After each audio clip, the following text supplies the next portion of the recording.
So we are live, and today I have the extreme pleasure to have Casey Reyes here. Hi, Casey. How are you? Hello, nice to see you. Casey is, well, I mean, amongst so many things that you have done in your career, and I'll let you introduce yourself because I wouldn't do any justice to you.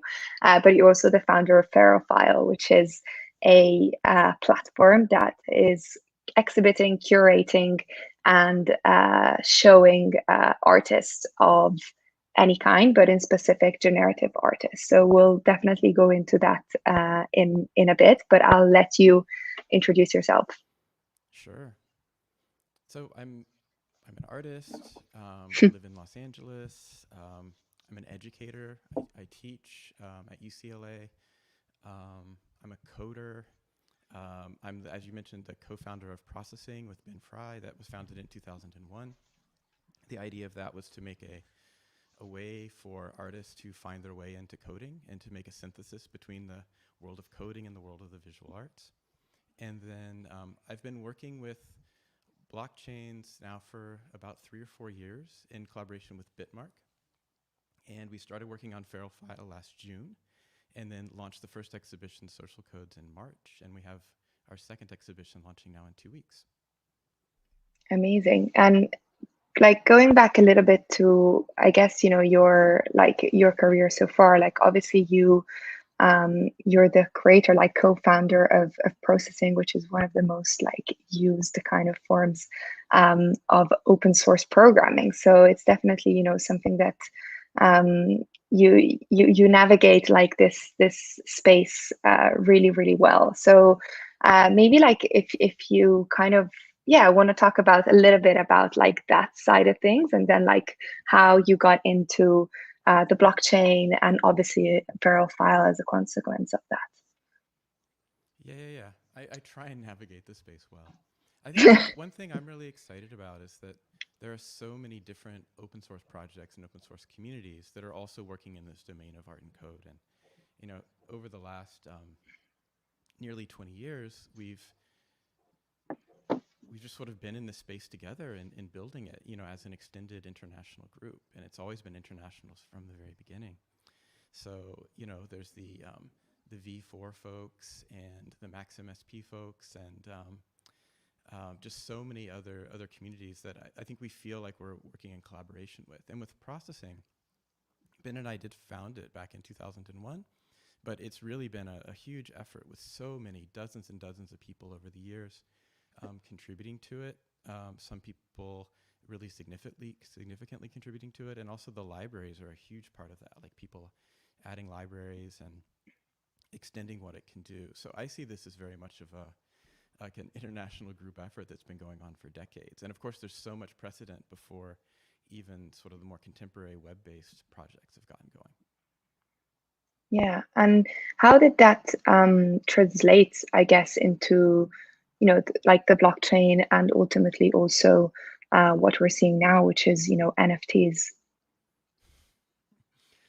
Um, let's see how it all goes. It's really been, you know, I think for me, I felt a real shift like last fall, maybe starting in August, and then 2021 has just been unprecedented in like in all the years that I've been around in these communities. Both through the difficulty and the struggles kind of in social media with people picking sides and really, I would say, the level of animosity I've never seen in all the years I've been involved in this. Mm. And then also seeing a lot of people from the communities that I've been involved in are now moved over to working with Hic et Nunc. I don't know, how do people say that? Do people say hen, or what's the normal thing? So I say hic et nunc. Some people say hen, some people say hic. I think it's depends on what you prefer. So I think hic et nunc is absolutely Awesome. fine. Um, Yeah, yes. And so there's so much energy from people who've been around the Mm. whole time with processing on that platform, and also a lot of the people who have kind of emerged more recently and have had a lot of energy in the creative coding community. So that's been exciting to see that energy emerge. I think in the early days, like 2001 to 2005, there was a really special community energy. And through the processing forum at that time, it was very flat. I think people were sharing really openly. People were excited about it. People were learning from each other. And I think as the community really grew, it sort of like it became many communities, Mm. located in different cities around the world. And there's been some really wonderful initiatives of more localized community. And more recently, the processing worldwide community days. There's been really amazing stuff happening in Japan and in Brazil with that. There's been a lot of stuff happening in Paris and many other European cities. But the processing, like this focused energy, really dispersed. And what I'm seeing now with Hic et Nunc is this new focused energy again, and it's been exciting to see that happen. And why do you think it's happening on Hackathonk? Like, what are the reasons why the platform kind of grew so much within the creative coding community and generative artists? I don't know. I think you probably have a better sense of that than I do. I mean, it seems from just like I've been following it really closely. I would say like the last month, but I wasn't following it so closely when Mario started talking about it in like the really early days, like the first thousands of objects being minted. I think it aligns with the community that's been built around processing for such a long time. That one thing I think about the platform that's so exciting is that it assumes everybody is a creator and a collector at the same time. And I Yeah. see people, one thing that's a priority for Ferrophile and has been a priority for me for a long time is artists developing their own collection and supporting each other for mutual benefit. And I think the super low gas prices, the ability to, like if you have a gas price of like 100 US dollars, you can't sell something for $5. Yeah. And that's, and what I think I see happening on Hic et Nunc is things are starting to be more high priced over time, but there's still extraordinary work being shared for like 1 or 2 pesos, and I think that's allowed it to grow, and the zero barriers to entry. I think like nobody selecting who can be on the platform or can't be on the platform. That really aligns with the processing ethics too. That's interesting. And it's interesting that you're saying that it aligns with like the processing ethics. So I'm wondering, how what are the processing ethics and what was that community and is that community built on that you also mentioned, that in 2001, 2005, it was kind of flourishing in a way. Yeah, processing's always been about access. It's always been about having things be completely accessible Mm. culturally, but also technically too. So from the very early days, it's been Floss software, free Libre open source software. Everybody's had access to the source code, has been able to download everything for free. It's really not a it's it for the first decade there was no money involved in processing at all. It was people sharing freely with each other, and openly, and people contributing their time to building the software. And so I think with Hic et Nunc there is an economy of all like involved, but it really Hmm. feels like what people are um, gaining from the platform, they're putting back into the platform. So it is a really strong difference. I think the other really important point that I didn't mention a few minutes ago is that it's the first platform of its kind to support code-based work. And the whole reason, I mean, just jumping around a little bit, scattered, the whole reason I made Feral File was to support code-based work. And Hmm. my over decade of frustration of so many web-based platforms for artist editions not supporting code, only supporting images and video. And I think that's why it's such a natural fit for the processing community. It's not about images or GIFs or video. It's through the innovation and the rapid development of the platform, it's been able to support that. And still, to my knowledge, nothing else supports that in the same way. And on this and around, the creative coders, there's a lot of talk around like how digital art was never really considered art until very recent times, and probably this movement might have helped the traditional art world look at digital art in with through different eyes, maybe, who knows. um, is that, do you think that is happening as well for like creative coders and for generative artists? Is this helping that too? Yeah, I think just to step back a moment, there was like a huge surge in interest around media art and electronic art, art and computers in the late 1960s, early 1970s that predates me actually. And then that really became sour and went away for quite a long time.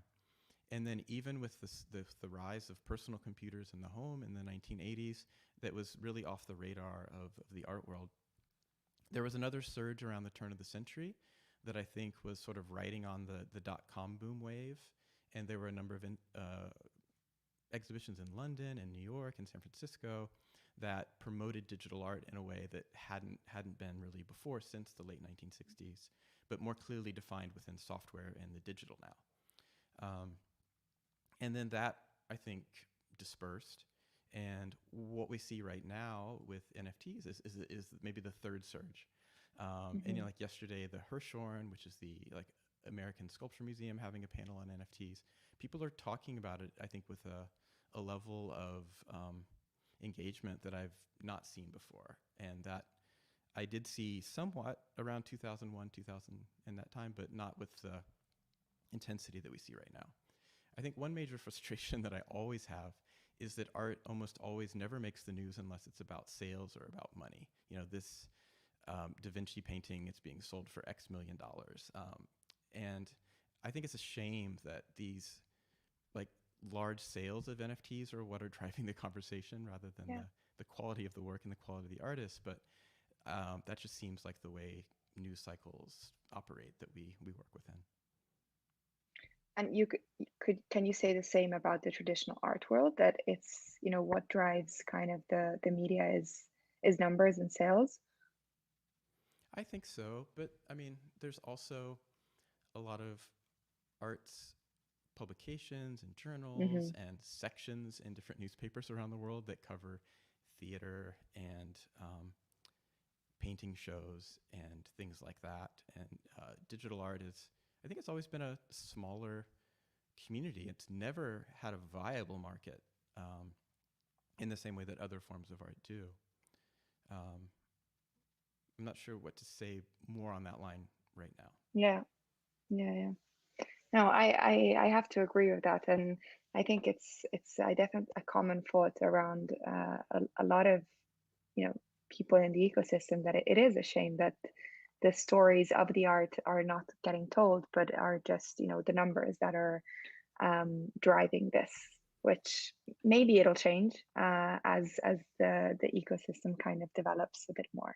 Who Yeah, yeah, knows? yeah. I think there's definitely been generations with digital art. It's of course a lot of overlap, but the pioneers who were making work in the 60s through the early 1980s, I don't really think they had the same kinds of opportunities that people of my generation have. Like some of us have been able to work in or next to the art world and have work in galleries and exhibitions at international institutions. I'm really hopeful for the future that more and more access opens up to the emerging younger digital artists right now, and that I don't know what's going to shake out with NFTs, but I'm hoping it can be leveraged for that. Definitely. And shifting a little bit to Ferrophile. Yeah, yeah. So, how was Ferrophile born, first of all? Um, and yeah, what is the vision for it?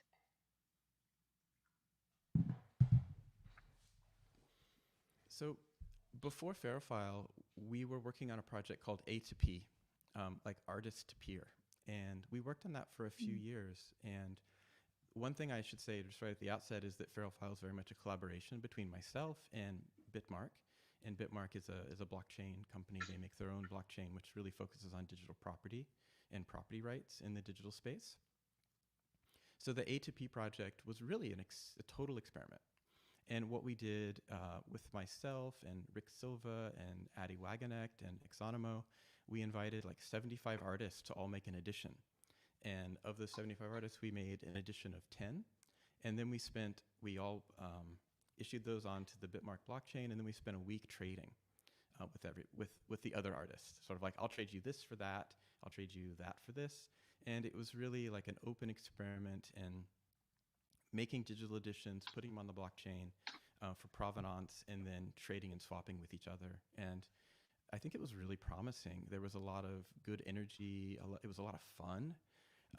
We had an IRC built in, and sort of that returned people to a lot of memories of late night chatting with each other.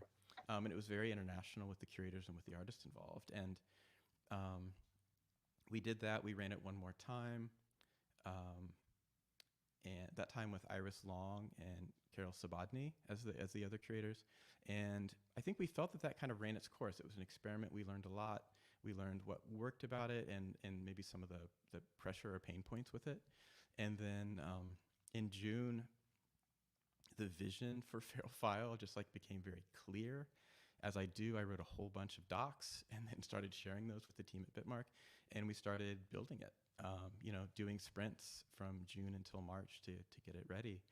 And I would say there's three core ideas behind Feral File. One is making the rights of the artist and the rights of the collector crystal clear.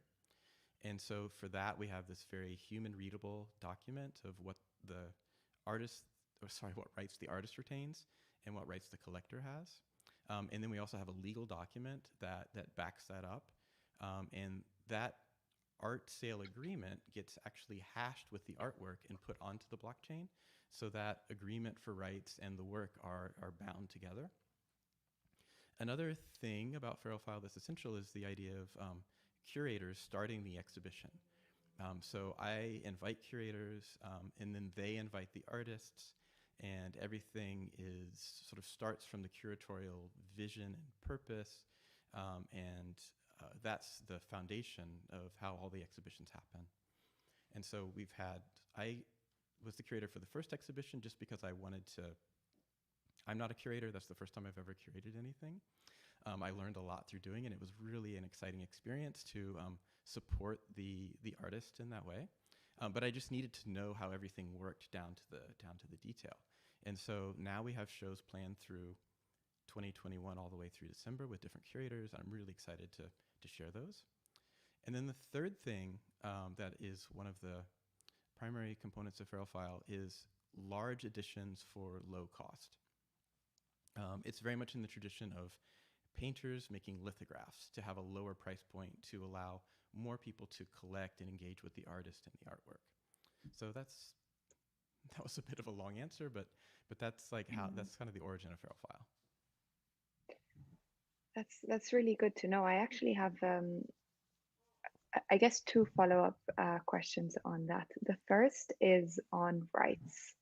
Um, we get I personally get a lot of questions on who, like, copyrights within, NFTs, and who holds the rights. For example, a collector buying an NFT, do they hold the right to that the artist's art, basically? So I'd love to hear your take on this, and also what you've done with Feral File about this. Yeah. I think I don't know the terms of service or the rights intimately or really well for other platforms, Super Rare, Foundation, Nifty, etc. So I think I can only speak to Feral File. Mm-hmm. And it's based on traditional law, really US law. So as an artist, when I make something, I hold the copyright to it automatically, and I also hold the image rights to it, which are separate. And so that we've held that as a part of the rights for the artist on Feral File. And so they retain copyright over the work. And what the artist is doing is they're granting the collector a set of irrevocable rights. So it's not really right to say that the collector owns the work. I think that's not clear language. The collector has a bundle of rights that are granted by the artist and then enforced or backed up by the art sale agreement, which both parties agree to on the site. So the collector, okay. I don't know, do you have the rights open? Maybe we should go through them. I'll get them up. Maybe it's tedious to go through them all. But that's like the specific thing about the copyright and image rights. And image rights, to be clear, means that, for example, if you collected my work, you could not make make a edition of that, or sorry, you couldn't make like a print of that and then sell that work Mm. because I retain the image rights. That's it. Yep.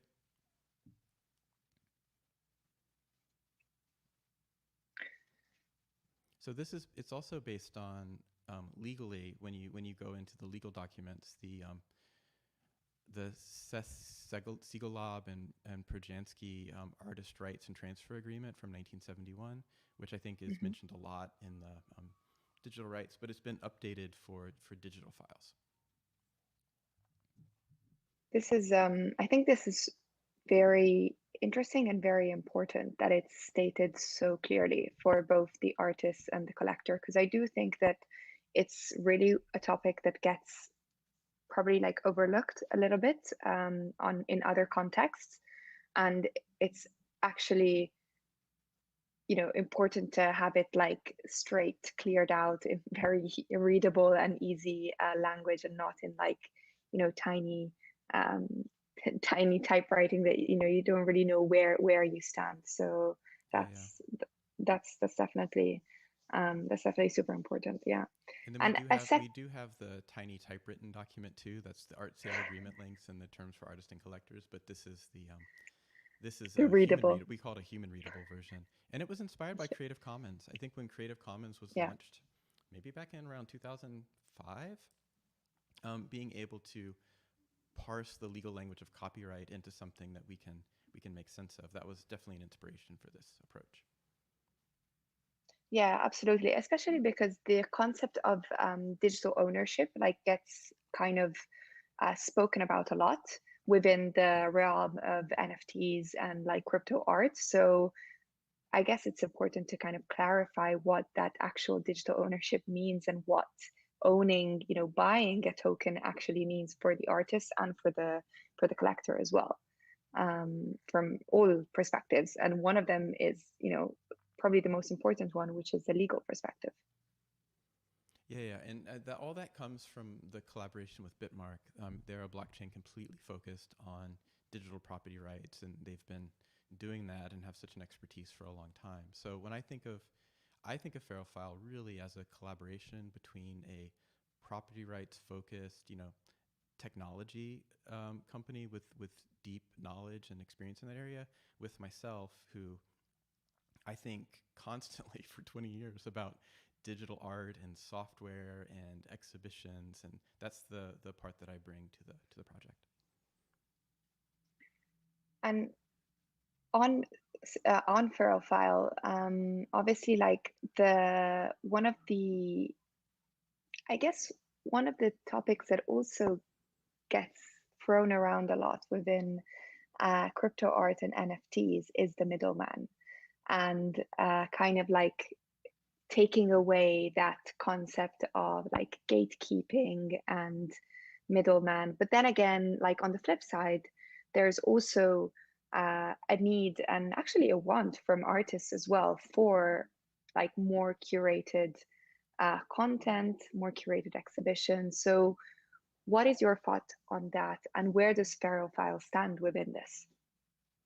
Yeah, yeah. I mean, I always believe in ecologies and networks rather than, I guess, one frustration that I really have is the way the Googles and Apples and Facebooks of the world are consolidating power. My approach is much more to having lots of different platforms and actors in the space, each with their own unique point of view. And so I'm excited about many platforms for NFTs, each with its own unique perspective and way of working. And more like a lots of small record label analogies rather than like one big corporate Yeah. record label analogy. And so, as we talked about before, I'm a big fan of Hic et Nunc. I think that is a amazing form of what it is, and I think Feral File is a really different animal. And I'm trying to make it into the an extraordinary example of what it is. And what are your upcoming exhibitions, if you can share and Yeah, talk yeah, about yeah. these I a think, bit? and as a part of explaining that too, I think I should also say I think there's four things that are really essential to Feral File. I forgot the fourth, which is that we're showing digital work work conceived in digital space, rather than other kinds of like media. And so the first show is all live code, and then the second show is going to be a lot of 3D models, basically like digital sculpture, um, and work that is interactive and responsive, rather than working with more traditional formats for digital online platforms. Like, and we will support, and we do support video. We do support animated GIFs and other kinds of file formats. But I would say our primary focus is on code-based work and digital sculpture-based work.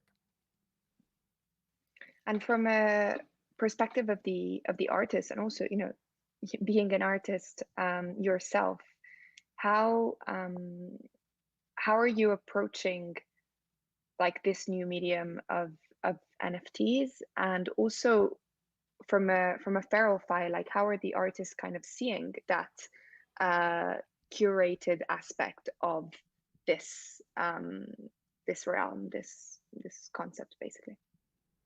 Yeah, yeah. So for the first exhibition and the second in 2 weeks, I think a lot of the artists, this will be their first NFT. I think we're working with people whose work I adore, and a lot of times people who have been working for decades in media art and digital art, but they're not necessarily people who are at the vanguard of the NFT space. And Mm-hmm. so I think we're going to be bringing people and inviting people into this conversation, which I think is very exciting.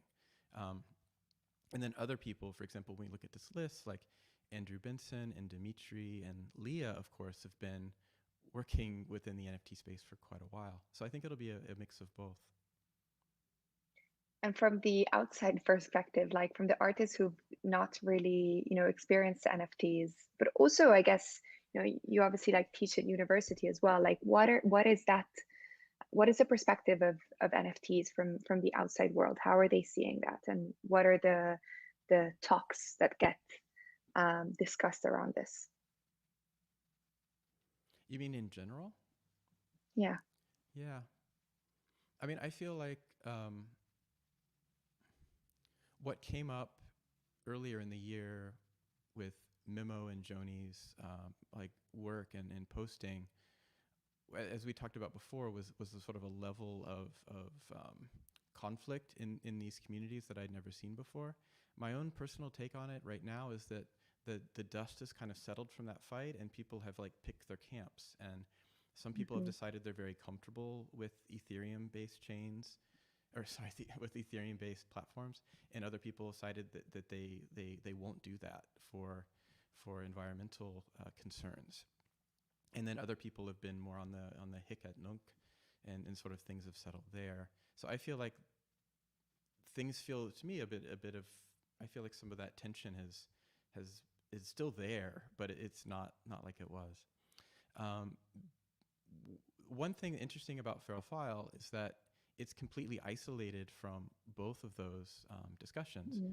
because it's on the Bitmark blockchain, which is a proof of work chain. It's based on how Bitcoin operates, but it's so small. Like, it's minuscule in its scale. And so the amount of calculation and hashing needed to keep it secure has been estimated to be about a millionth of it. And so, I mean, just talking openly, which maybe I shouldn't be doing live, and publicly, but we had a few artists decide not to participate in the first exhibition because of that concern, because they didn't know where they stood in relationship to NFTs at that moment. So it is something that's affected the Feral File project too, and I think will continue to do so. And also with Feral File right now, the blockchain's being used for provenance only. All the transactions are done with credit card transactions, but Mm-hmm. in the near future, we'll be switching over to accepting different forms of cryptocurrencies. And I imagine that will also shift the way that our like growing community engages with us too. I think like probably, one of the things that I hear more, and I've I've been like in different talks where, feral file has been like very much appreciated like very much from the wider community. And something that is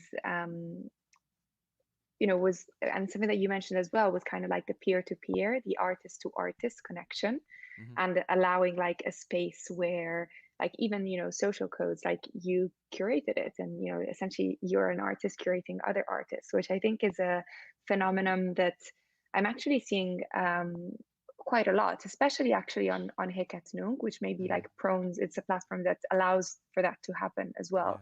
Yeah, yeah. Do you see that as like a phenomenon that will grow, and that can flourish as well within this ecosystem? Yeah, I really hope so. I really think so. I mean, for me, Feral File is in the tradition of artist-run spaces. I mean, the space that a few artists get together and rent out, and a group of artists are having shows and creating other artists. I mean, of course, it's not really an honest appraisal of it, because we do have, a development team behind it, and really skilled people who are making it happen technically. So it is different, but that's a part of the inspiration for the project. And A to P was all artist curated, artists curating other artists, and completely flat. I'm hoping that we'll see a mix of both. So the second Mm. show, the Bardo Unpacking the Real, is being curated by Julie Walsh, who is a very experienced curator. Um, and I'm so excited for that exhibition. We've been working like nonstop, flat out for 2 months on it. Both the development team and also the artists. We don't have anything published about that Mm. yet, um, except the little. If you go to the homepage and kind of go down to the bottom, there's a little card for the Bardo Unpacking The the Real. Bardo, yeah. Yeah, and on the Discord we have more information right now, but we'll be getting that out soon. But then the third show is created by Rick Silva, who I worked with on A2P, who is an artist, and so he will be curating as an artist too. So I think we'll have a mix of both. I think another thing I'd like to talk about really briefly about Feral File is that some of my best experiences as an artist have been installing group exhibitions. The idea that you get together with a group of artists, you're together installing in the space together, you spend a few days with each other, sharing meals, having conversations, making real connections as people. That's been like great experiences that I've had. And that's also something that's built into Feral File in a different way. I mean, of course, we're an online only space, and we intend to be an online only space. But in having these group exhibitions, we're making connections between the artists. And that was one thing that was a real priority for me for the first show. And we should talk to the artists to see how they feel. But my understanding and from feedback from them, I think it really happened. Like, we had a number of meetings. We were on the Discord installing together. We went through the openings together. We had an artist only opening and then a public opening, and we made connections. We got to know each other. And so the platform is meant to facilitate um, artist connections, and then also to really build its own community over time of artists and collectors together, and curators. Yeah. I think Yeah, yeah, sorry, go ahead. no, go ahead. Um, I mean, I think a good critique of Feral File is that it's exclusive, it's gatekeeping. Um, I mean, as I mentioned, I think there's room for all different kinds of approaches and strategies here, and I think it's valuable to have a space that is what I feel operating with what really works well in the more traditional art world, which is the vision of a curator and the power of a group exhibition. And I think there's every other platform does it differently, so it makes sense for there to be somebody experimenting and trying on this. And what I imagine happening is every platform like rapidly iterating and changing and evolving. And I think over time, as a larger community, we'll find what works and we'll adapt. And I think all the platforms, I'm really interested in, you know, collaborating with Transfer, with Bitforms, and staying in close community and contact with them. And I feel like we're in this together. I don't feel like we're adversaries in this space. Yeah, absolutely. I actually love the concept that you're just saying about like having all small kind of independent like record labels. I think that's, probably one of the best analogies that I've heard so far, because it definitely speaks to the space and also to everybody kind of experimenting. Like probably, one of the reasons why Hiket Nunc is becoming so popular is because people are just allowing it allows for experimentation of all kinds. Yeah. Um, and that's really the beauty of the space as well. You can just experiment. Essentially, if you want to try to do some coding, you can do so. If you want to do some 3D models, you can do so. If you just want to put an image, you can do so as well. So Yeah. it's um and for the space in general, like everybody's really just like trying out their own thing. So I feel that analogy a lot. It's um yeah, it's a good one.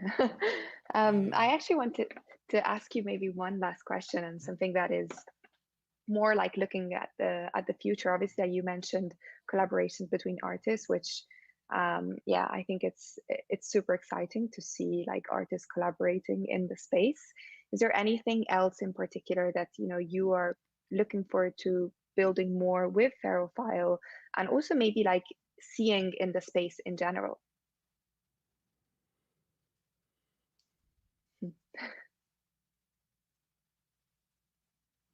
Yeah. I mean, with Feral File, I don't think the I don't think it will really be v- visible to what it is. I think until like 6 months or a year from now. My idea always is to have as much diversity as possible that can Mhm. still have some thread of coherence with it. And I think we're going to have each show is going to be unique. It's going to have its own approach, its own ideas, and holding those all in one space is what I'm very excited about. Um, Different generations of artists, different different identities of artists. I really that's the vision that I'm excited about. Yeah, I'm a past middle aged white guy who loves to code and loves computers, but that's not my vision for the world at all. And that's deeply embedded in the processing foundation as well. And so that's what I want to see for the NFT space is inclusion, um, and those values, coming into the space. And so, I'm going to do what I can with Ferrophile to help achieve that vision. Love that. That's great. Well, thank you so much, Casey, for taking the time. Like it was great to speak and to know a little bit more about Ferrophile. So thanks again. Really Yeah, good to chat. it was a pleasure. Yeah, thank you. Okay, Thanks. bye. Have a good day. You Bye. too.